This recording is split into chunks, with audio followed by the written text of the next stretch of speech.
Well, hello everyone, and welcome back to another English for Travelers lesson. And today we're going to be talking about how to get through security screening at the airport. Let's go.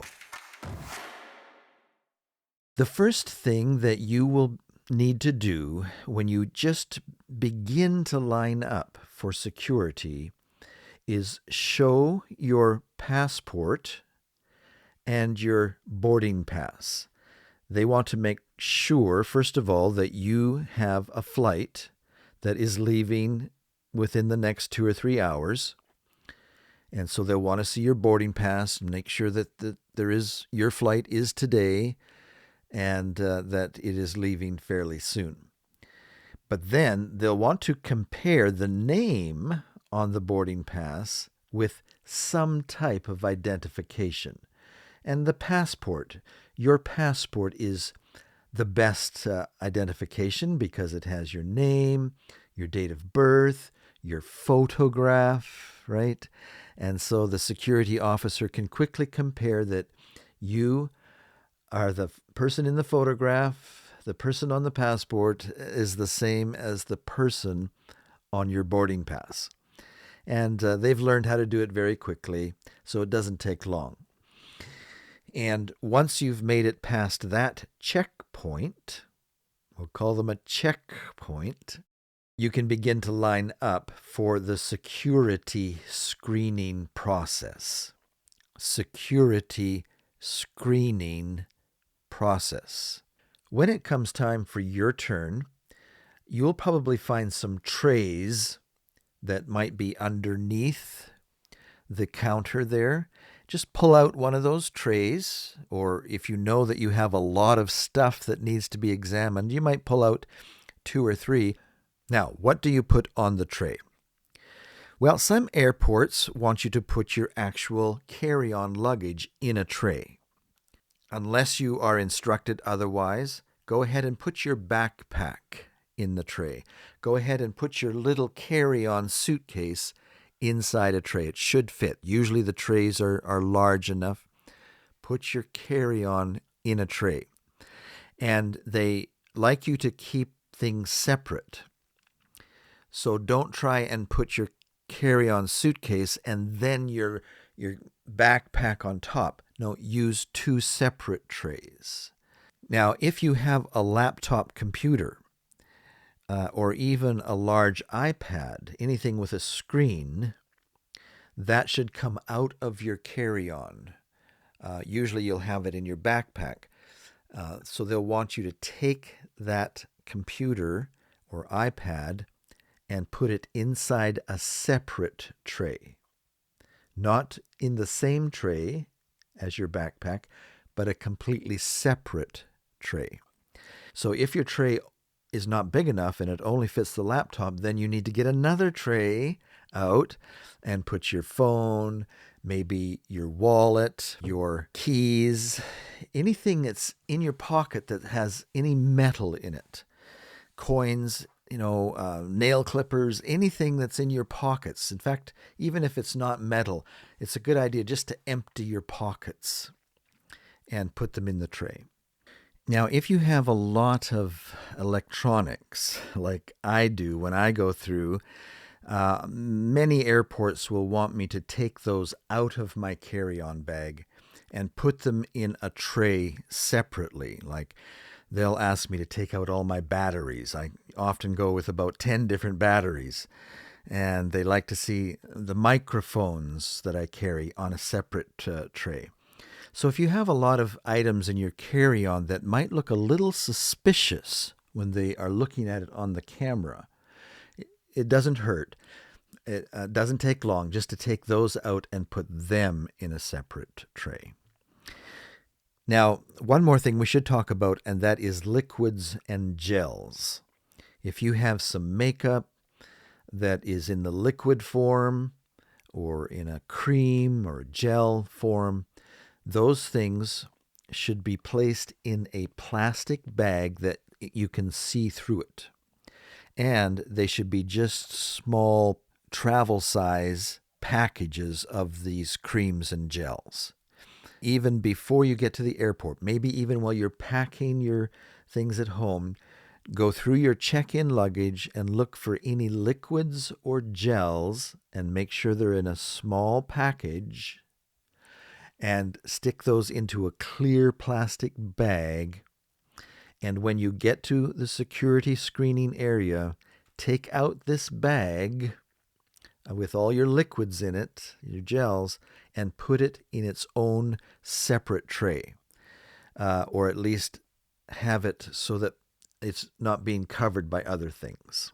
Now, not every airport will ask you or want you to put your carry-on luggage, your backpack or your little suitcase, inside a tray. Some airports say, no, just put it on the belt. So watch for that. As you go to put your carry-on in a tray, you might notice somebody say, oh, no, just put it on the belt. And they'll let the suitcase or your backpack go through the machine just on the belt itself. But for all of those little loose things like your belt, your shoes, your laptop, your other screen devices, should all be in a tray as it goes through the machine. All right, is there anything that you should carry with you? You've got no belt, your pockets are empty, you don't even have your wallet in your back pocket, your purse, it's all on the tray. Is there anything that you should carry? Well, most airports do want you to keep a hold of your boarding pass and your passport or other identification.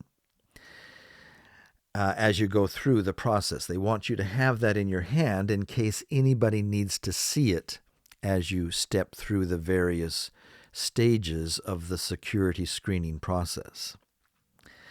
So hang on to your passport and your boarding pass. If you're flying just inside your own country and you don't have a passport, then you need to be sure to hang on to your identification card. It needs to be a photo ID, one that has your photograph and all of your identification. If you don't have a passport and all you're doing is traveling inside your country, then your ID card and your boarding pass.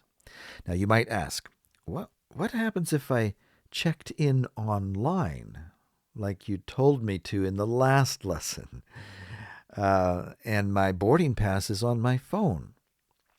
How can I carry that through security? I know that they like to have it on the tray or inside the tray as it goes through the machine. Well, most airports will let you carry your phone with you if your boarding pass is on your phone. And so usually if the guard or the security person sees you hanging onto your phone, they will probably know that your boarding pass is on your phone. If they insist that you put your phone on the tray, then just say boarding pass, and watch for their reaction. If they say, that's okay, put it in the tray, then you'll know that they don't care about you having your boarding pass to show as you go through this airport security screening. If they say, oh, okay, then you'll know that it's okay for you to keep your phone with you as you continue to go through the line. However, when you do get to the little arc that you need to step through, a little scanner that looks for metal objects, at that point, there'll usually be a little tray alongside of the arc that you can stick your phone down as you walk through. And then when you're through and you get the nod that it's okay for you, everything's okay, then you can turn around and grab your phone before you keep going. When you go through that security screening, that little arc, you won't be able to carry your phone through there. So just put it to the side and then get it after you're through. As you go through that scanner, oftentimes the person that's standing there will look up at the machine and just wave you on. Everything is okay. You can keep going. Other times he'll look at it and say, and when he does this, you know that he wants you to put your arms up and usually spread your legs a little bit. And he will usually have a metal detector wand. As we call it, a wand. And he'll move it up and down your body to see if that metal detector picks up anything. And if you've forgotten a little bit of change in your pocket, when the wand comes close to your pocket, it's going to make a buzzing sound. Buzz, and he'll say, and you'll have to go into your pocket and say, what did I forget? And then you might find a few coins in there, and you can just hold them, show it to him usually is all you need to do. And if he's okay with what you're showing him, he'll say, go on. Now, some security airports don't have the metal wands, metal detector wands, and they might ask you to be actually physically patted down, which is a little invasive, isn't it? Usually they'll send the women over to another woman and the men to a man, but it's a little frustrating to have to go through that kind of a process. So hopefully when you go to your airport, if you need secondary screening, they will have a metal detector wand. Some airports have a much larger cage. It's kind of a circle plastic cage that you actually walk into, and then the doors close. And if you look down, you'll see two impressions of feet on the mat below. And they want you to put your feet right on top of those impressions of a foot. And then they'll usually want you to hold your arms up like this. And if you look on the glass or the plastic, you'll see a symbol of how they want you to stand and how they want you to hold your arms. And then they'll press a button and there'll be a poof of air. And then usually the door will just open and you walk through. Somebody might be there nodding, it's okay, you can come through. So just be aware that beside the big scanner that people have to walk through, some airports will have also this cage, this plastic cage that you need to step into. Okay, so what's the next step after that? Well, what I like to do is keep my eye on my trays and see if they're going to get through okay. If the machine doesn't like them, some airports have a division in the belts. And if they don't like one of my bags, that will go off in a separate direction. And then the rest of my things will go through on another line. And I know that I'm okay to start collecting those because they've been approved, but one or two of my items might go off in another direction. And usually it takes it down to another screening area where there are other people that do special tests on my bag. They might take a swab. Usually they'll wait till you come there. They'll say, "Who is this? Your bag? Is this your bag?" And you say, "Yeah, that's my bag." And they'll have you come over. They might ask you this question: is there anything sharp in here that I should know about? Anything sharp? Because as they go in with their hands and feel around, they don't want to get cut. But otherwise, they'll just usually open up the bag, take a look inside visually, or they might take a special device that has a kind of a swab on it, and they'll take that wand and they'll rub inside your bags and rub some of the items on your bag.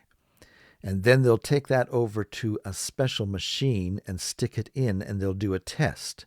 They're looking for any type of powder, explosive powder residue. It'll either alert them to a security risk, or it'll give a green light, and they'll say everything's fine. They'll zip up your bag, and you're on your way. And that's usually the last step of the security process. Once you have collected all of your items on the tray and gone to the secondary screening if you have to, with the special inspection of your bags, and you've got those bags, you're done. You've made it through, and you can go to your gate. This is the place where I am usually having to collect all of my things and put them back in my bags, put back on my belt, and put on my shoes. And so I usually am there another 2 or 3 minutes collecting all my stuff and putting on my shoes. But then when I'm done, the next step is to look for my gate. And in our next lesson, we'll talk about how to find your gate. So I hope that you'll join us for that lesson. What to do after your security screening. How do you find your gate where your plane is parked and waiting for you to get on? If you enjoyed this lesson, if you found it helpful, I would ask that you give it a like, and that always helps other people find this same video. Share it with your friends if you know of somebody that's about to travel, maybe for the first time. Even if they aren't learning English, maybe they already are fluent in English but have never flown before. This is a good video for people to be prepared of what they might have to do when they go through security. And if you have not yet done so, I invite you to subscribe to our channel for more lessons like this, English for Travelers. And it's not just English for Travelers. We have lots of lessons on how to learn how to become fluent in English. And we're adding new lessons every week, so it's a good idea to subscribe. And that way there's a better chance that YouTube will let you know every time we release a new lesson. And if you go to our channel, right below this video, you'll see a photograph of me in a circle. If you click on that, it'll take you to our YouTube channel. And there you'll find lots of videos, I think over 100 videos now, lots of playlists that you can watch. A lot of times people, they email me, "Oh, I really liked your video. Do you have any more?" They don't know that just by clicking on that little photograph of me that they can access over 100 lessons on how to learn English, with new lessons coming every week. So I hope to see you signing up and subscribing and become a member of our growing family of English students from around the world. And we look forward to seeing you next time here. So long for now.